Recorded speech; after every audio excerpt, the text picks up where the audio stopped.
The estates of the realm were the broad social orders of the hierarchically conceived society recognized in the Middle Ages and early modern period. In Christian Europe, there was no single system of dividing society into estates, and systems developed over time. The best-known system is the French three-estate system that was used until the French Revolution: the clergy, the nobility, and commoners. Some countries considered burghers and rural commoners separate estates, notably Scandinavian nations and Russia. The two-estate system which eventually evolved in England was to combine nobility and bishops into one lordly estate, with commons as the other estate. This system produced the two houses of parliament. In southern Germany, a three-estate system of princes, burghers, and knights was used, with high clergy included as princes. Today the term fourth estate is often used in reference to forces outside the established power structure, and is now most commonly used in reference to the independent press or media. Historically, in Northern and Eastern Europe, the fourth estate meant rural commoners. Social immobility. During the Middle Ages, individuals were born into their class and change in social position was difficult. The medieval church was the institution where social mobility was most likely up to a certain level. Typically, however, only nobility were appointed to the highest church positions, although low nobility could aspire to the highest church positions. Since clergy could not marry, such mobility was theoretically limited to one generation, though in practice senior clergy might be able to greatly influence the social and financial fortunes of their relatives. Another possible way to rise in social position was due to exceptional military or commercial success. Such families were rare and the rise to nobility required royal patronage at some point. Dynamics. Medieval political speculation is imbued to the marrow with the idea of a structure of society based upon distinct orders. Johann Huissinger observes, the virtually synonymous terms estate and order designated a great variety of social realities, not at all limited to a class, Huissinger concluded, but applied to every social function, every trade, every recognizable grouping. There are, first of all, the estates of the realm, but there are also the trades, the state of matrimony and that of virginity, the state of sin. At court there are the four estates of the body and mouth: bread masters, cup-bearers, carvers, and cooks. In the church there are sacerdotal orders and monastic orders. Finally, there are the different orders of chivalry. This static view of society was predicated on inherited positions. Commoners were universally considered the lowest order. The higher estate's necessary dependency on the commoner's production, however, often further divided the otherwise equal common people into burghers of the realm's cities and towns, and the peasants and serfs of the realm's surrounding lands and villages. A person's estate and position within it were usually inherited from the father and his occupation, similar to a caste within that system. In many regions and realms there also existed population groups born outside these specifically defined resident estates. Legislative bodies or advisory bodies to a monarch were traditionally grouped along lines of these estates, with the monarch above all three estates. Meetings of the estates of the realm became early legislative and judicial parliaments. Monarchs often sought to legitimize their power by requiring oaths of fealty from the estates. Today, in most countries, the estates have lost all the legal privileges, and are mainly of historical interest. The nobility may be an exception, for instance due to legislation against false titles of nobility. Similarly, British government well maintains the distinction, witness its House of Lords, and the House of Commons.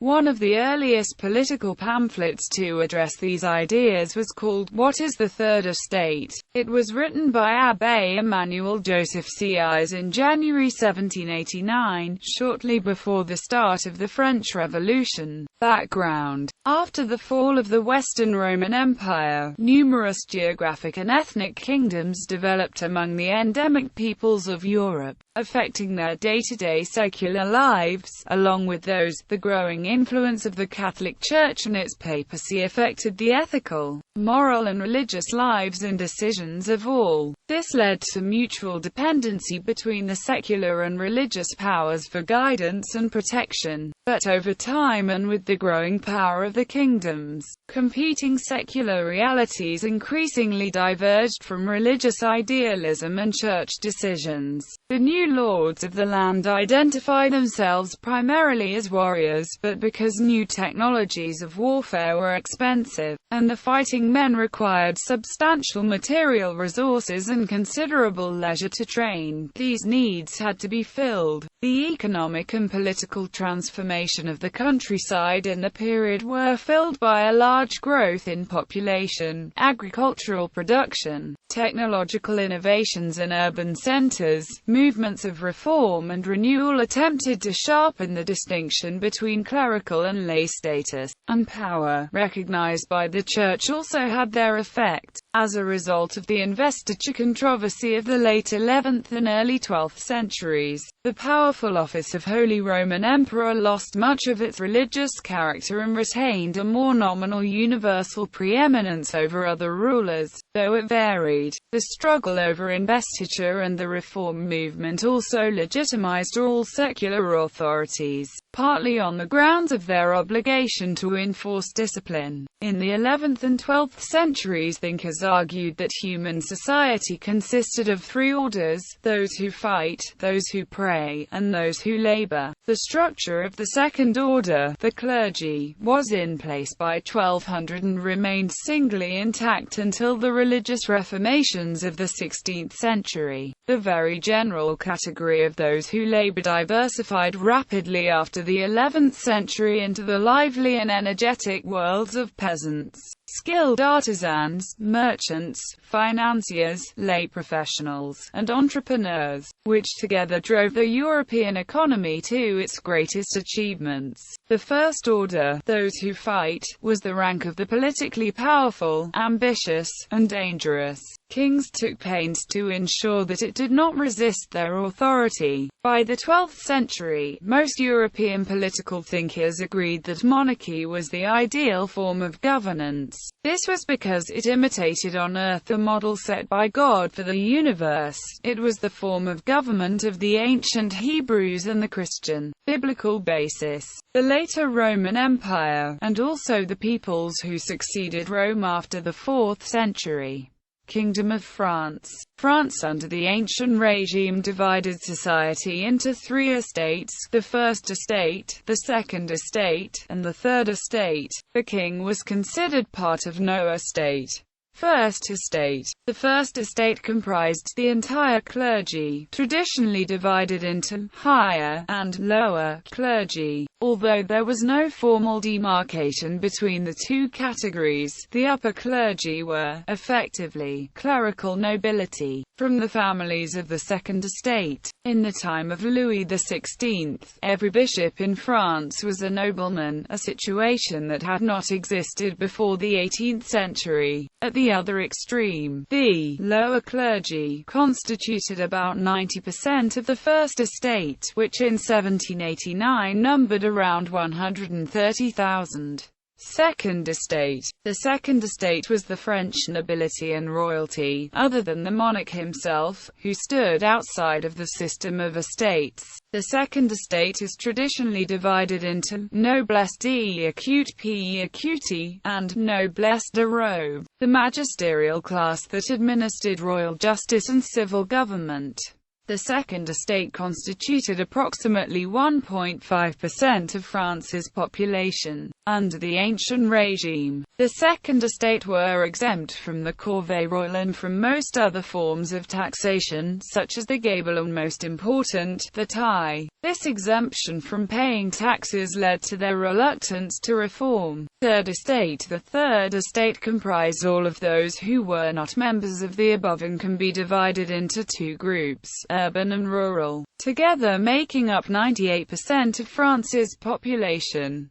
The urban included the bourgeoisie, as well as wage laborers. The rural included free peasants who could be prosperous and villains. The free peasants paid disproportionately high taxes compared to the other estates and were unhappy because they wanted more rights. In addition, the First and Second Estates relied on the labor of the Third, which made the latter's unequal status all the more glaring. There were an estimated 27 million people in the Third Estate when the French Revolution started. Men and women shared the hard life of physical labor and food shortages. Most were born within this group and died as a part of it, too. It was extremely rare for people of this ascribed status to make it out into another estate. Those who did so managed as a result of either being recognized for their extraordinary bravery in a battle or entering religious life. A few commoners were able to catch the eye of the Second Estate, marry, and join them, although this was quite rare. Estates General. The First Estates General was actually a general citizen assembly that was called by Philip IV in 1302. In the period leading up to the Estates General of 1789, France was in the grip of an unmanageable public debt, terrible inflation and widespread food scarcity. This led to widespread popular discontent and produced a group of Third Estate representatives pressing a comparatively radical set of reforms, much of it in alignment with the goals of Finance Minister Jacques Necker, but very much against the wishes of Louis XVI's court and many of the hereditary nobles forming his Second Estate allies. When he could not persuade them to rubber stamp his ideal program, Louis XVI sought to dissolve the Estates General, but the Third Estate held out for their right to representation. The lower clergy eventually sided with the Third Estate, and the king was forced to yield. Thus, the Estate General meeting was an invitation to revolution. By June, when continued impasses led to further deterioration in relations, the Estates General was reconstituted first as the National Assembly, seeking a solution for the realm independent of the king's management of the meetings of the Estates General, which occasionally continued to meet. These self-organized meetings are today defined as the epoch event beginning the historical epoch of the French Revolution, during which, after several more weeks of civil unrest, the body assumed a new status as a revolutionary legislature, the National Constituent Assembly. This unitary body composed of the former representatives of the three estates stepping up to govern along with an emergency committee in the power vacuum existing after the Bourbon monarchy fled Paris. Among the assembly was Maximilien de Robespierre, an influential member of the Jacobins who would years later become instrumental in the turbulent period of violence and political upheaval in France known as the Reign of Terror. United Kingdom. Whilst the estates were never formulated in a way that prevented social mobility, the English Parliament was long based along the classic estate lines, being composed on the Lords Spiritual and Temporal, and Commons. The tradition where the Lords Spiritual and Temporal sat separately from the Commons began during the reign of Edward III in the 14th century. Notwithstanding the House of Lords Act 1999, the British Parliament still recognises the existence of the three estates: the Commons in the House of Commons, the Nobility in the House of Lords, and the clergy in the form of the Church of England. Bishops also entitled to sit in the upper house as the Lords Spiritual. Scotland. The members of the Parliament of Scotland were collectively referred to as the Three Estates, also known as the Community of the Realm, and until 1690 composed of the First Estate of Prelates, the Second Estate of Lairds and Lieutenants-in-Chief, the Third Estate of Borough Commissioners, The First Estate was overthrown during the Glorious Revolution and the accession of William III. The Second Estate was then split into two to retain the division into three. A Shire Commissioner was the closest equivalent of the English office of Member of Parliament, namely a commoner, a member of the lower nobility. Because the Parliament of Scotland was unicameral, all members sat in the same chamber, as opposed to the separate English House of Lords and House of Commons. The Parliament also had university constituencies. The system was also adopted by the Parliament of England when James VI ascended to the English throne. It was believed that the universities were affected by the decisions of Parliament and ought therefore to have representation in it. This continued in the Parliament of Great Britain after 1707 and the Parliament of the United Kingdom until 1950. Sweden and Finland. The estates in Sweden and later also Russia's Grand Duchy of Finland were the two higher estates, nobility and clergy, and the two lower estates, burghers and landowning peasants. Each were free men, and had specific rights and responsibilities, and the right to send representatives to the Riksdag of the estates. At the Riksdag, each estate voted as a single body. Since early 18th century, a bill needed the approval of at least three estates to pass.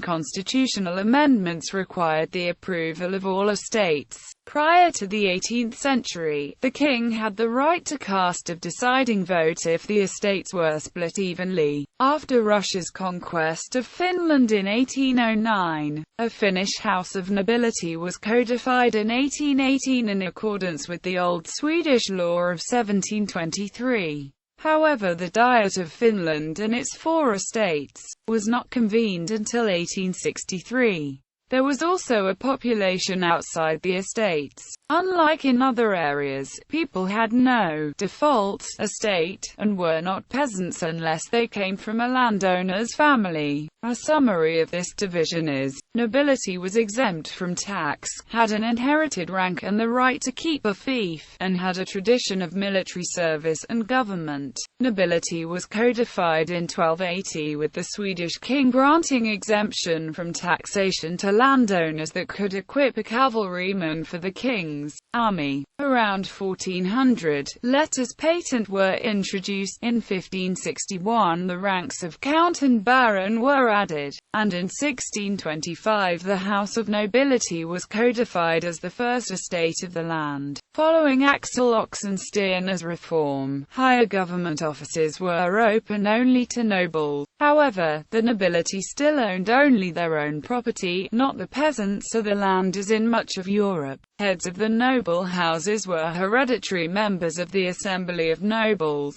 The nobility is divided into titled nobility and lower nobility. Until the 18th century the lower nobility was in turn divided into knights and esquires such that each of the three classes would first vote internally, giving one vote per class in the assembly.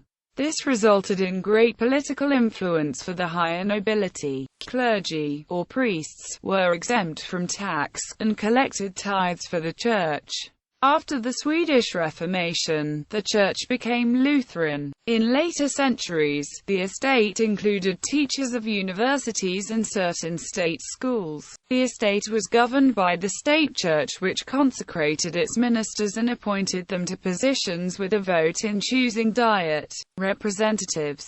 Burghers were city dwellers, tradesmen and craftsmen. Trade was allowed only in the cities when the mercantilistic ideology had got the upper hand, and the burghers had the exclusive right to conduct commerce within the framework of guilds. Entry to this estate was controlled by the autonomy of the towns themselves. Peasants were allowed to sell their produce within the city limits, but any further trade, particularly foreign trade, was allowed only for burghers. In order for a settlement to become a city, a royal charter granting market right was required, and foreign trade required royally chartered staple port rights. After the annexation of Finland into Imperial Russia in 1809, mill owners and other proto-industrialists would gradually be included in this estate. Peasants were landowners of land-taxed farms and their families, which represented the majority in medieval times,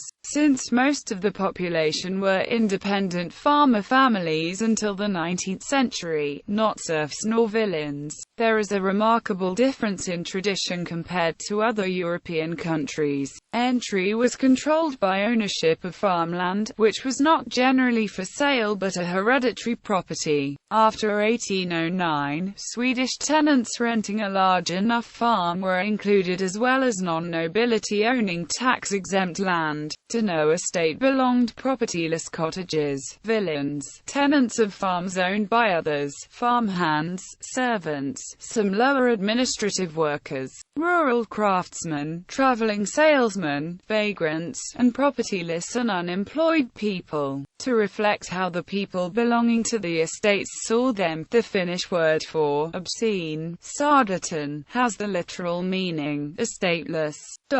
In Sweden, the Riksdag of the estates existed until it was replaced with a bicameral Riksdag in 1866, which gave political rights to anyone with a certain income or property. Nevertheless, many of the leading politicians of the 19th century continued to be drawn from the old estates, in that they were either noblemen themselves, or represented agricultural and urban interests. Ennoblements continued even after the estates had lost their political importance, with the last ennoblement of explorer Sven Hedin taking place in 1902. This practice was formally abolished with the adoption of the new Constitution January 1, 1975, while the status of the House of Nobility continued to be regulated in law until 2003. In Finland, this legal division existed until 1906, still drawing on the Swedish Constitution of 1772.